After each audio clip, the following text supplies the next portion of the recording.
대학이라는 책은 사설을 비롯해서 오경을 비롯해서 그런 책을 읽어 들어간 열쇠와 같은 책이고, 또 그런 책을 읽으면 나라는 사람이 좀 작고 짜잘한 사람에서 좀 다른 사람을 받아들일 수도 있고 그런 포용적인 사람이 될 수 있는데 내용을 담고 있는 책이다라고 말할 수 있겠습니다. 군주에 한정한다면 이제 군주가 읽어야 될 책입니다만, 그러나 우리 사회에는 보면 왕만 이끌어가는 게 아니라 작은 각각의 단위에서 많은 사람들의 리드가 있지 않습니까?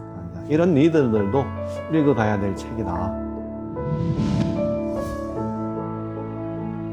아마 대학이라는 말을 들으면 책 이름보다도 그냥 고등학교 다음 단계에 가는 대학을 생각하기가 쉬운데요. 대학이라는 책은 동아시아의 고전 중에서 흔히 우리가 이제 사서라고 알고 있는 책들이 있지 않습니까? 논어, 맹자, 중용, 대학이라고 하는데, 그 책 중에서 어떤 키, 열쇠와 같은, 즉 나머지 세 책을 읽기 위해서 이제 제일 먼저 읽어야 되는 책이다라고 말씀드릴 수가 있고요. 그 다음에 아주 좋은 점은 분량이 작아요.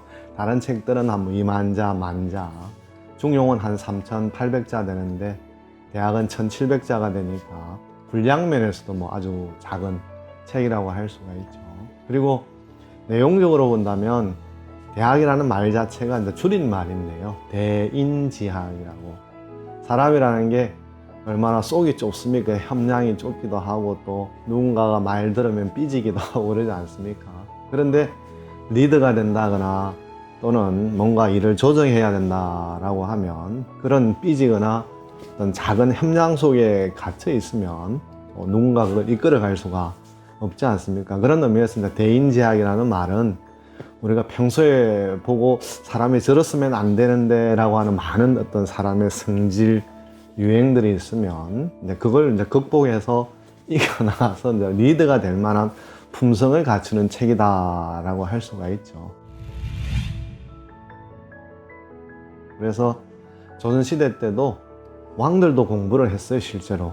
왕들도 이제 경연이라고 그래서 당대 최고의 학자들과 함께 어떤 책을 정해놓고 의미를 묻기도 하고, 심지어 정조의 경우에는 이제 가르침을 받는 학생 입장이라기보다도 오히려 정조가 또 경연하는 학자들을 가르치기도 하는 그런 경우도 있는데, 그때에도 이제 가장 주목을 받았던 책이 이제 대학이죠. 그런 의미에서 군주에 한정한다면 이제 군주가 읽어야 될 책입니다만, 그러나 우리 사회에는 보면 왕만 이끌어가는 게 아니라 작은 각각의 단위에서 많은 사람들의 리드가 있지 않습니까?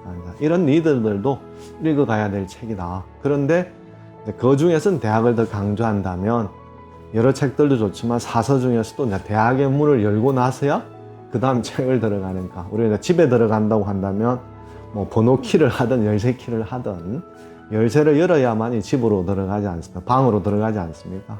그렇게 할 때 대학이라는 책은 사설을 비롯해서 오경을 비롯해서 그런 책을 읽어 들어간 열쇠와 같은 책이고, 또 그런 책을 읽으면 나라는 사람이 좀 작고 짜잘한 사람에서 좀 다른 사람을 받아들일 수도 있고 그런 포용적인 사람이 될 수 있는데 내용을 담고 있는 책이다라고 말할 수 있겠습니다.